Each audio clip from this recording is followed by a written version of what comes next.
if you want to become elite and win more matches, you need to think about this. Getting to the top 5% is pretty easy, right? In the whole state. And then once you're top 5% in the state, you say, I'm attacking the national standings. Getting top 5 or even 10% in the nation is pretty simple to do once you have the foundation built, right? And a plug for our online wrestling academy. If you were interested, you master all 4 courses, you will have your PhD in wrestling. But having said that, that's how you get top 5% in the nation or the state very, very quickly. Then you want to become, maybe if you want to wrestle at a big time wrestling college, you have to become top 1%, right? So you have to get in the top of that 5%. So what separates us sometimes at the highest level would be this.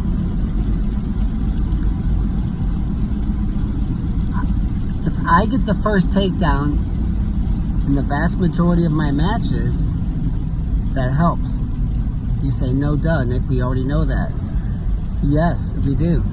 But think about tracking that. How many matches did you have? What's your win and loss record?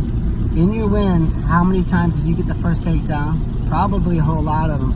In your losses, how many times did you get the first takedown? In your losses, how many times did you not get the first takedown? In your wins, how many times did you not get the first takedown? And these are not things that a lot of coaches are going to track probably, except for maybe with your varsity kids. But maybe a parent of an elite wrestler, you want to get that nitty gritty and start to, because we're looking for patterns and habits and things that we can fix, right? So if you say, man, if I give up the first takedown, I lose 94% of the time. Well, we have to get better at getting an escape at the end of the first period, because that changes everything, right? Or if I give up the first takedown, is an emotional thing. Are you falling apart mentally? Or if you give up the first takedown, how many of those times do you get the escape before the first period ends? Start looking at those kind of statistics now, right? What you're going to find is a lot of it isn't technique. It's just like, oh, I didn't even think about that. I never knew I wasn't doing that, right? I know a famous wrestler, he had this kind of a cool trick he would do, and when he was stuck in a front headlock, and the Team USA coach says, you gotta quit doing that. He goes, why? I score on everybody like that. He goes, not the best guys, you don't. And he went back and looked at his matches and had shown that he only scored like a handful of times, but it was always against a lower tier international wrestler, and something like 30% of the times that he did it against a high level international wrestler, he actually got scored on. And the guy's like, oh, I'm done. I'm never going to do it again. Because that's what I told you about 3 days ago when we had this little argument, you know? Kerry Colott even says he thought he had a great front headlock, and the Team USA coach says you don't have a great front headlock. You think you do, but you don't. And it kind of made him mad. But then he started looking statistically at how many times he actually scored with it against a high-level athlete, and he realized he had work to do. And then his front headlock scoring got better, because sometimes we get kind of complacent when we think we're good, and then someone says you're not good, we get defensive. But when you prove it with statistics, right? That's what we're trying to do here. And as a wrestler, maybe you're a middle school wrestler or a high school wrestler, you can start keeping these stats on your own. Take some initiative, right? And take your career by the freaking horns. Now, also this. Oh, it's a rainy day. I'm having a hard time. I just had to go to meet our builder. We got our kitchen is almost done in our new wrestling camp facility. So anyway, we didn't get it finished all last year. We ran out of money, so we're finally being able to get that finished. It's pretty awesome. If you haven't seen it, you can see it on our YouTube channel, Perler Wrestling Facility Tour. You can check it all out. It's probably better than most, probably the nicest privately owned training facility in America. But, so it's just a rainy day. I'm headed back. I had to yawn. Sorry about that. But what we're talking about on bottom also is Okay, so you pick bottom second period. How many matches do you get in escape? Okay, so how many matches against ranked opponents do you get in escape? Good, you're doing great. So I get away, in all of my matches, 96% of the time, let's say against the ranked wrestlers or the kids who are maybe top 10 or top 15, you don't have to look up their ranking. I just say, that kid's damn good. We'll put him in the damn good column and say, did I get away in the second period or when I was on bottom, or did I not? Okay, then you put a check mark, right? Well, you also do this. You say, well, I got away 80% of the time against those top kids. So you think you're good, which you are, but you got away at the buzzer. No time to get an escape. So you say, well, maybe I'm not that good. The elite wrestlers get away within the first, watch the college guys, they get away against most guys within the first 30 to 40 seconds. So now they have 2-minute periods. So they have 1 minute and 35 seconds to get a takedown. So then you say, how many times in the second period or the third, maybe my opponent picked bottom, right, in the second, and I had to pick bottom in the third. We like to pick bottom right away. We don't like to defer, ever. Well, almost never.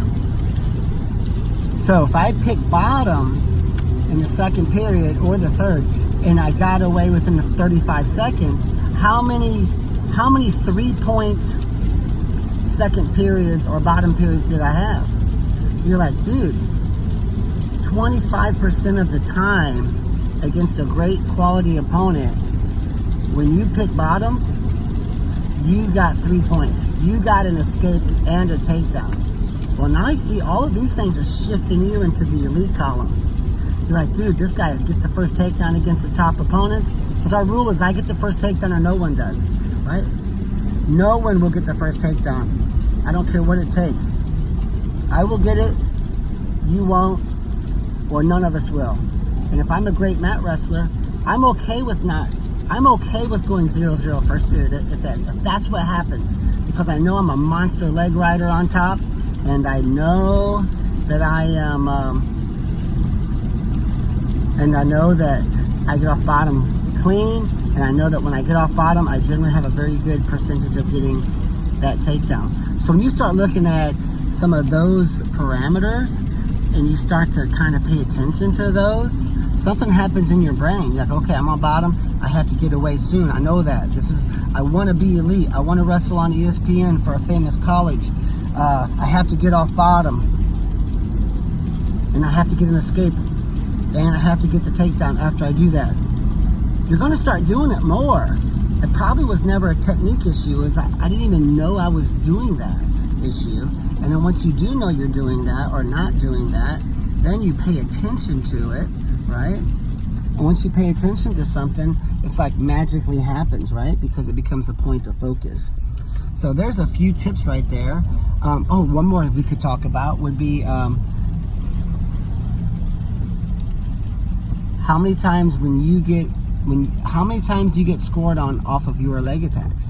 See, we call those 4-point takedowns against. So if I'm in on your legs, I'm supposed to score, but if you scored off of my shot, you scored. That's a 4-point swing. Career killer, right? So you start to look at that too, right? How many times do I get into deep on a good opponent and get scored on? Now, I wouldn't even look at the average opponent because you're going to score on them most of the times anyway. This is a column that you just really want to evaluate with the elite wrestler. But that's about all I have. I think it makes perfect sense. It's more for the high-level wrestler to start evaluating. Because in your wrestling career, you're kind of like building a statue, right? Or you're building a sculpture. First we just knock chunks of granite off, and then we start to chisel and chip, and then we're buffing and polishing. And that's what we're trying to do now, is we're trying to buff and polish, because there's a very little margin of error. There's very little separating the elite wrestler from the other elite wrestlers, and that's what we want to do. And as we always say, I just picked the number 12, because I think that day in and day out, most of us great wrestlers will have about 12 close matches a year. So if I have 12 close matches this year and I win 9 of those, winning 12 of them probably isn't going to happen. You might go undefeated one year. I hope you do. All right. I've been undefeated a couple times in high school, but that all came to an end when I got into college, right? So, but let's pretend that, realistically, if David Taylor doesn't go undefeated all the time, most of us are not going to. So what happens is this: if I can win 9 of my 12 close matches, I might be in the national finals. If I lose 9 of those 12, I may not qualify for state. I'm certainly probably not going to place in state. So that's what we're doing. That's called how do you shift those odds in your favor? Well, I score first and no one does. I never give up my arms on bottom. I'm patient but aggressive, right? I'm a leg rider. Leg riding is probably number 1 on the list. That's the reason our academy kids were so focused on being the best leg riders in America. College coaches from all over the nation know that we're the best leg riders. They love our guys, all right? And our youth kids, my nephew was 5th in a very tough bracket. He's a leg riding machine. That's the only reason he placed, I guarantee it. It's because, we had 53 kids place, over 30 were in the state finals. So of our state placers, almost all of them are going for first. That's a statistic that I pay attention to from a coaching standpoint. Having a bunch of state medalists is cool. Having some state champs is cool. But what percentage of my state medalists are in the finals going for first? That's a statistic we want to look at, right? How many of the kids going in the medals win the medal match? That's a statistic, right? So those are some things to look at from a coaching standpoint when you look at the team, right? But as far as winning 9 of those 12 close matches, I think you can understand the importance. And you say, you're right, Nick, if I lose 9 of those 12, I may not qualify for state. And you can probably look back over the past 1 or 2 years and say, there's an example, yep, there you go. I beat 3 kids that won the state title that year, but I got 4th because I lost that second round match in overtime, right? Now, sometimes when you lose matches, it can be an emotional or mental thing. Sometimes it's technical, probably a little bit of mix of both. But a lot of times while we're trying to fix our emotional issues and mental toughness issues and getting over our fear of losing, getting over our anxiety and all of these things, just not being scared, a lot of it comes down to technique, right? Because the better I get, the less people I'm fearful of. So sometimes the best way to pick your psychological game and confidence and getting over the fear of failure is to get so freaking damn good that you're like, there's only 2 guys in the state I have to worry about. Last year there was 22, all right? So sure, we want to up our game mentally, but you can read a lot of sports psychology books, and I think our YouTube channel is probably one of the best places in America for an athlete to go to learn the sports psychology side of wrestling, to obtain the tools. But nothing will shore that up like a big strong foundation, like being damn good, right? So the technique side of it does come into play. And when you talk about the technique side of it, we think leg riding is probably the best way to help win more close matches. So there's some tips. Good luck to you guys. If you had more interest in our programs, you can check us out at perlerwrestling.com. We're located just here in St. Louis, Missouri, 30 miles north of St. Louis. We have kids flying in from Japan for our camps this summer. Germany last year. Our camps have filled almost every year for the past 16. Our Dream Season camps are most popular. It's filled 16 out of 16 times. And registrations are up 52% this year over last year. So it's been going crazy. But if you had interest, we would love to have you. And if not, good luck to you anyway. You just got some great advice, and hopefully it helps.